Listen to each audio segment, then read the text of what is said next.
Baik ya, Assalamualaikum warahmatullahi wabarakatuh. Kita masuk di pertemuan 14 tentang lingkungan basis data. Jadi kita membahas apa-apa saja yang terjadi saat mengolah basis data maupun dalam aplikasi yang mana menggunakan basis data atau database. Hal-hal yang perlu Anda sadari dan setiap developer ataupun pengolah database memahami hal-hal penting ini.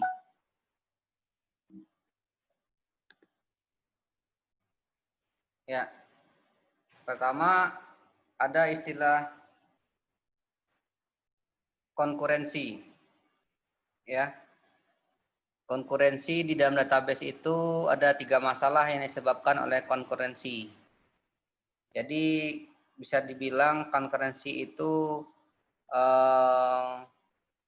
saat berbarengan, ya, saat berbarengan akses database atau berbarengan mengakses server, apa yang terjadi? Misalkan 1, 2 orang atau 3 orang user atau lebih user saat itu mengakses database yang sama, ya.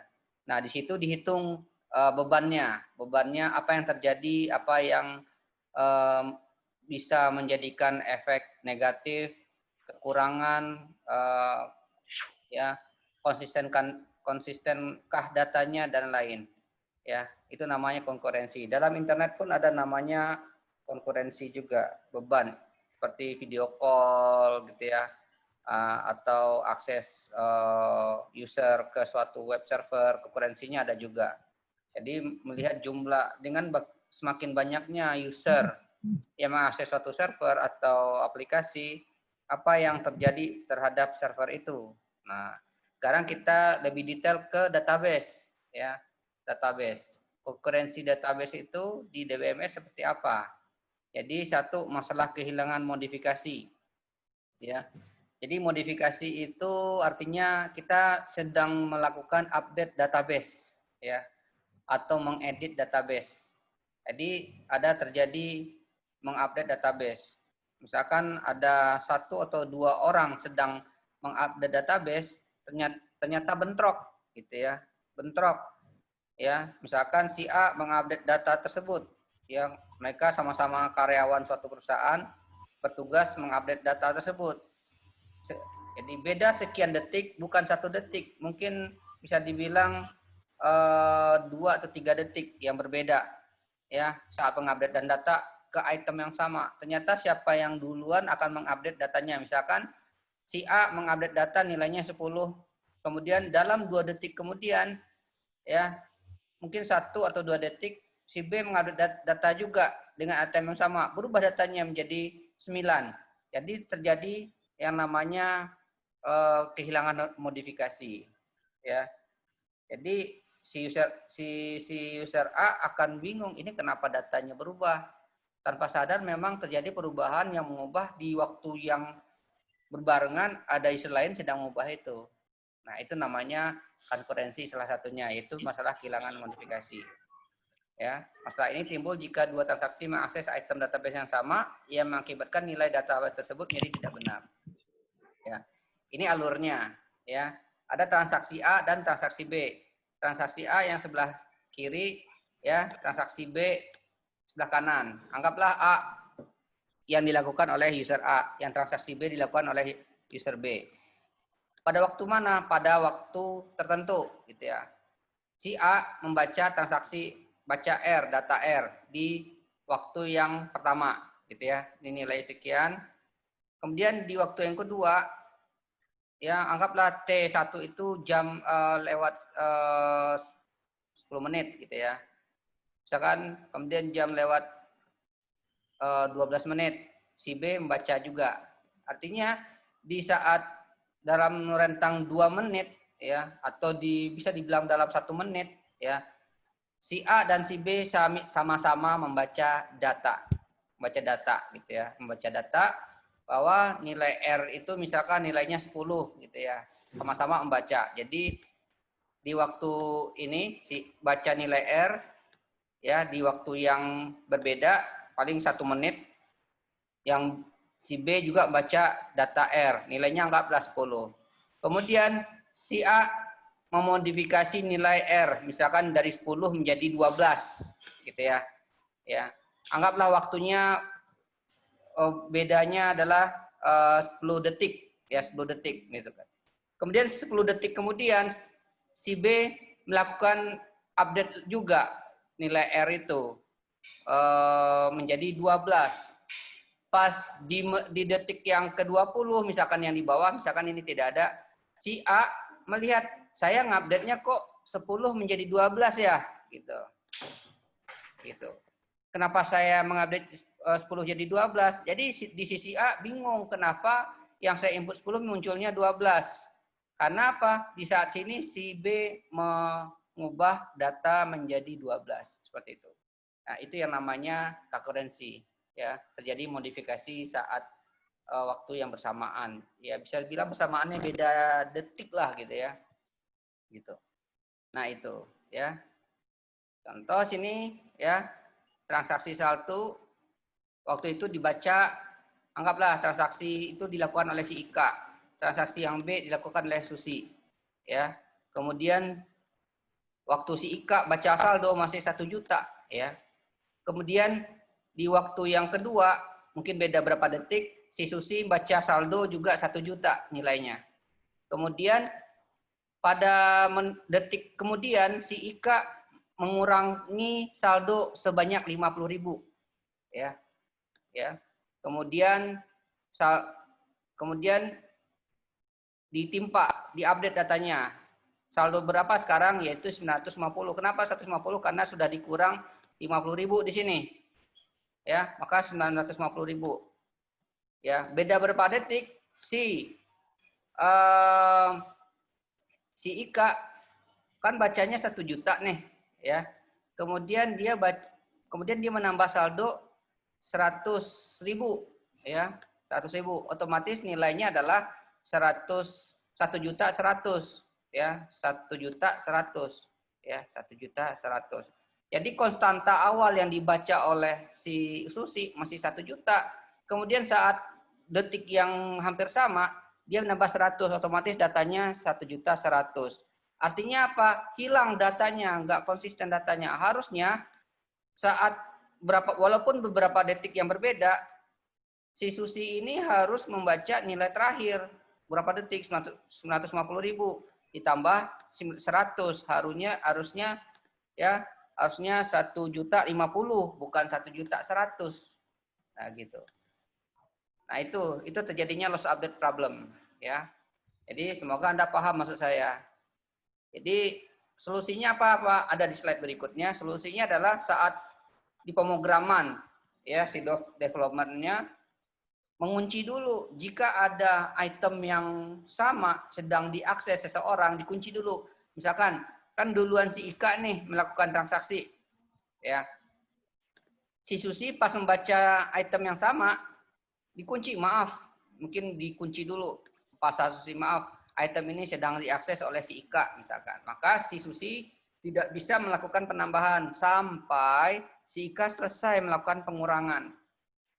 Setelah selesai pengurangan dan ada saldo terbaru, baru si Susi bisa membaca saldo terakhir gitu. Jika sudah tidak ada lagi orang yang sedang mengakses data yang sama gitu. Misalkan Ika sudah selesai, udah logout atau apa gitu ya, sudah tidak membaca read-nya. Maka baru si Susi bisa membaca nilai terakhir gitu. Itu solusinya. Berarti bisa dilakukan dalam pemrograman. Ya. Kemudian kedua ada masalah modifikasi sementara, uncommitted update problem. Ya, masalah ini timbul jika transaksi membaca suatu record yang sudah dimodifikasi oleh transaksi lain tetapi belum terselesaikan. Ya, terdapat kemungkinan kalau transaksi tersebut dibatalkan. Ya, mirip ya. Misalkan ini si A dan si B, ya dia baca R, ya di waktu yang sama si B sudah melakukan update item R, ya mirip yang tadi. Kemudian si A melakukan modifikasi R juga, gitu. Melihat perubahan itu, si B bisa melakukan rollback gitu ya.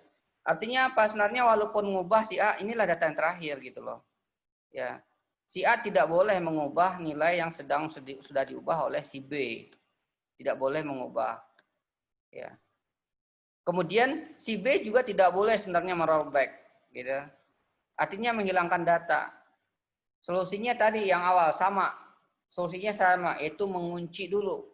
Kalau ada seseorang sedang melakukan modifikasi, dikunci dulu, maaf, item R ini sedang dibaca dan sedang diupdate oleh si A gitu. Maka si B menunggu dulu. Ketika sudah tidak ada lagi pembacaan dan pengupdatean di data R, di database R, maka si B baru bisa mengakses si R itu mau diapain, akan melihat data yang terbaru seperti itu. Oke, ya. Tidak boleh merollback gitu ya. Atau nah, ini yang uncommit update problem ya. Misalkan saldonya 1 juta ya. Mungkin ini transaksi simpanan, transaksi bunga ya. Waktu yang sama saldonya ditambahin 1 juta. Otomatis tulis saldo yang terbaru, nilainya adalah 2 juta gitu ya. Kemudian si transaksi bunga ya melakukan menambahkan 0,15%, mungkin ini bunganya ya, bunganya. Kemudian saldonya 2.300.000. Ya, di rollback lagi terjadi 2.300.000. Nilai saldo menjadi tidak benar disebabkan terjadinya rollback pada di transaksi 7 yang membatalkan transaksi sebelumnya, ya.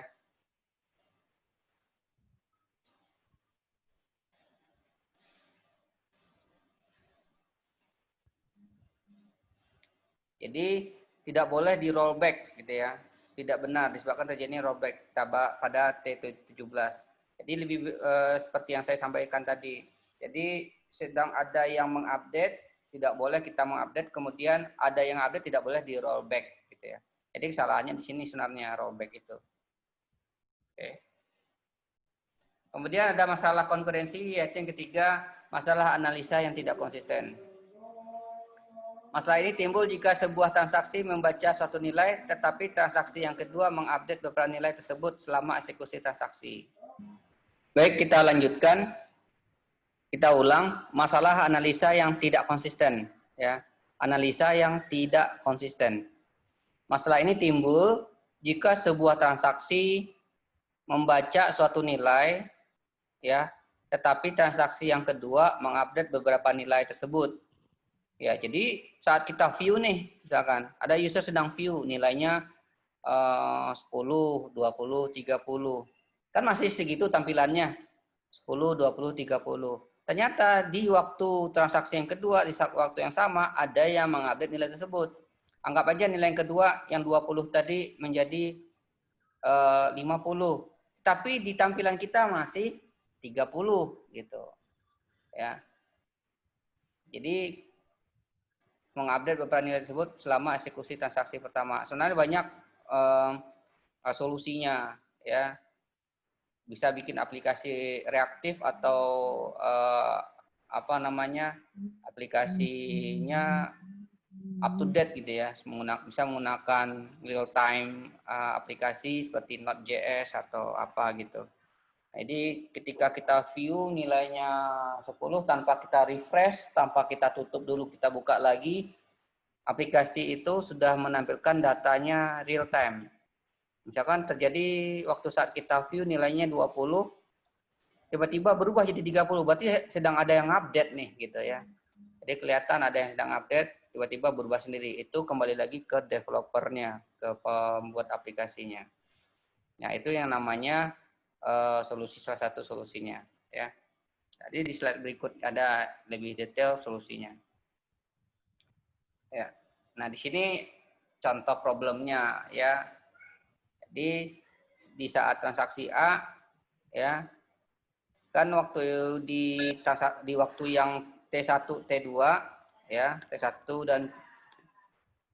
dan T2 waktunya di waktu yang anggaplah di detik 10, di detik 20 si A sudah membaca jumlah nilai 1 itu 40, jumlah nilai 2 itu 50 ya. maka totalnya 90 ya. Di waktu yang ketiga mungkinlah di detik 30 si B membaca nilai 3 itu 30 ya, dimodifikasi nih ya, nilai 3 itu 30 menjadi 20. Kemudian si B membaca nilai 1 40 ya, membaca nilai 1 itu 40. Baca modifikasi nilai 1 ya, 40 diubah menjadi 50. Di commit, artinya di commit, dikunci dulu ya. Di update gitu ya, sorry. Di commit itu di update. Ya, di program itu ada namanya commit, di SQL itu ada namanya commit untuk mengupdate data penjumlahan atau perkalian dalam query gitu. Di commit ya. Jadi nilai satunya 50 ya. Kemudian di waktu yang misalkan di detik ke 40 misalkan di detik di T8-nya lah gitu ya. Ya, mungkin di dalam waktu 1 menit yang sama, ya di rentang 1 menit yang sama, si A membaca nilai 3 itu 20. Ya. Padahal nilai 3 itu 50 gitu. Kan nilai 3 itu di sini jadi 20 nih. Ya. Mungkin ya. Ini contoh asumsi aja. Asumsi aja bahwa si A itu membaca nilai terakhir itu 20. Maka dia anggap nilai 3 itu adalah 20. Padahal nilai ya jumlahnya 110. Berarti 90 tambah 20 110. Ya, harusnya berapa itu ya? Tambah 30 ya. Ya harus kalau di sisi A kan nilainya masih 30 nih ya, 30. Jadi 40 ditambah 50 kan 90 tuh ya, 90. Kemudian ditambah 30. Nilai 30 itu ditambah di detik di sini T8. Ditambah waktu itu nilainya masih 20 ya. Maka 40 kan 40 tambah 90 ya. 40 sorry, 40 tambah 50 nilainya 90 ya. Ini 40 tambah 50 nilainya 90. Nah, 90 tambah 20 transaksi 3 ya. Gitu. Harusnya dia membacanya 30, harusnya 120. Tahunya si A itu nilai saat itu ya, si A tahunya nilai 3 itu adalah 30. Gitu ya, saat itu nilai 3 itu udah 30. Tapi saat dia save atau dia melakukan perkalian atau penjumlahan, tiba-tiba nilainya 110. Pasti si A bingung di kalkulator nih. 40 tambah 50 90 ya, tambah 30 ya, harusnya 120. Si A beranggapan bahwa nilainya jumlahnya harusnya 120. Kenapa munculnya 110 gitu. Ternyata di dalam perjalanan si B melakukan update data dan di-commit lagi ya, di-commit, di-save bahwa nilai 3 itu berubah menjadi 30. Maka otomatis program membacanya yang 20 gitu. Ya, 40 tambah 50 90 tambah 20 jadi 110. Nah, itu namanya terjadinya inkonsistensi ya. Konkurensi. Jadi bagaimana caranya tidak terjadinya kejadian seperti ini? Kembali lagi ke desain database dan analisis pemrograman. Ya di pemrograman bisa dicegat juga. Ya, si B harus di stop dulu. Si B nggak boleh mengkomit. Si B nggak boleh mengupdate nilai dulu. Karena apa? Si A sedang melakukan penjumlahan di rentang 1 menit yang sama gitu loh. Oke ya. Nah, itu. Jadi tidak boleh ada updatean. Jika si A sudah selesai melakukan updatean, baru si B baru bisa mengkomit. Nah, jadi nilainya baru bisa diubah gitu ya. Jadi itu yang terjadi ya. Jadi ada persilangan waktu yang mengganggu. Misalkan ada lagi terjadi bikin nomor surat, misalkan surat perjalanan dinas atau surat keluar, surat masuk kalau di perusahaan gitu. Misalkan suratnya menggunakan surat persuratan online. Misalkan waktu dia buat belum di save ya, dia dapat nomor suratnya nomor surat 010 misalkan 010 slash berapa garis miring apa tahun 2020 misalkan. Kemudian saat dia save, kenapa nggak dapat nomor surat 010 itu lagi, tiba-tiba dapatnya 011. 011. Kenapa? Mungkin ada duluan di sisi yang lain, di sisi lain sedang membuat surat keluar juga. Nah, mungkin yang nge-save duluan yang si orang lain itu, yang si B. Dia langsung nge-save. Dapatlah yang orang duluan tadi mendapatkan 100, nomor surat 010. Nah, si A tadi bingung. Tadi perasaan nomor surat 010 pas di-save berubah jadi 011. Nah, itu terjadinya semacam apa ya, tidak konsistennya data gitu. Apakah program error? Tidak, tapi akan membingungkan si user gitu ya, membingungkan user. Jadi perhatikan alur analisis datanya. Nomor surat, jika ternyata surat itu 010 itu udah diambil orang walaupun di save, maka si B tidak boleh, maaf 010 sedang diakses seseorang. Maka bisa dia menunggu sistemnya sudah selesai gitu ya. Bisa diaturlah dalam pemrograman. Oke. Nah, lanjut.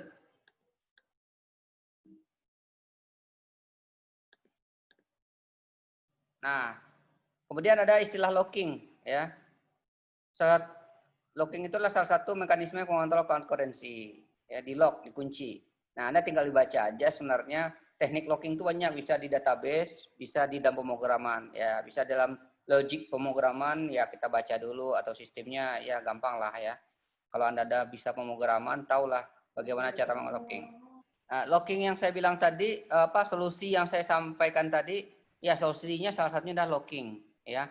Locking berfungsi untuk ya menjaga record tersebut agar tidak dimodifikasi oleh transaksi lain, gitu, ya.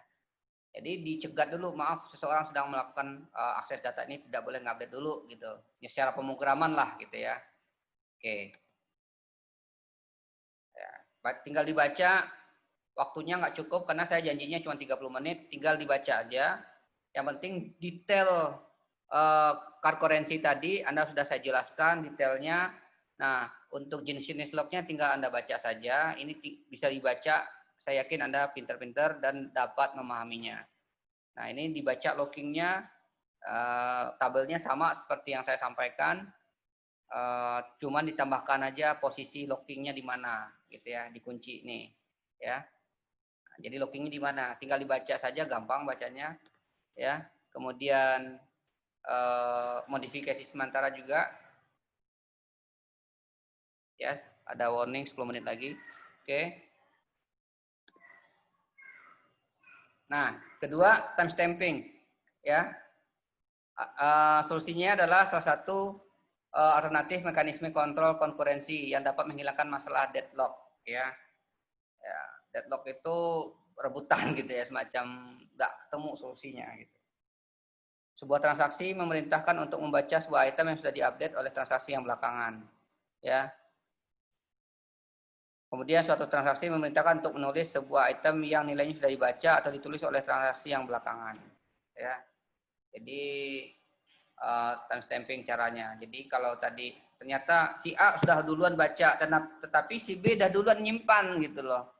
Si A mengakses detik 10.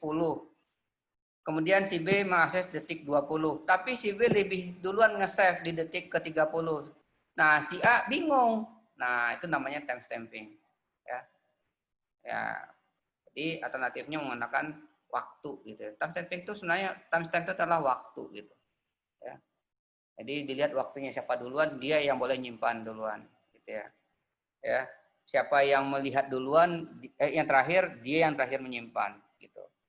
Oke?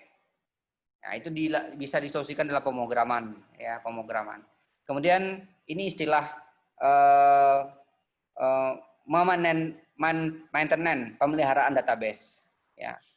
Pemeliharaan database, database ada namanya crash, kemudian bagaimana merecovery.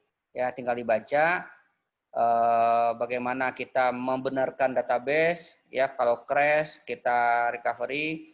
Nah, ini bisa saya sampaikan nanti, saya usahakan membuat videonya bagaimana mengcovery database yang crash ya. Pasti kenapa crash? Yang namanya aplikasi, namanya pemrograman, namanya file, pasti suatu saat crash. Kan database itu kan terbentuk dari sebuah file-file juga ya, file-file digital juga kayak Microsoft Word, Excel, suatu saat filenya kan bisa crash juga seperti itu. Bagaimana merecovery-nya. Oke, itu baca aja crash adalah suatu failure atau kegagalan dari satu sistem. Penyebabnya ya, disk crash, power failure, software error ya, gitu.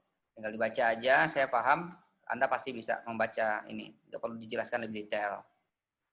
Kemudian pengelompokan failure ya, jenis-jenisnya failure ya, berdasarkan jenis storage, hard disknya atau SD RAM-nya apa, ya seperti RAM juga bisa storage ya, volatile storage, non volatile storage, ada stable storage ya, tinggal dibaca. Oke, ini jenis kegagalan ada logical error, system crash, disk failure.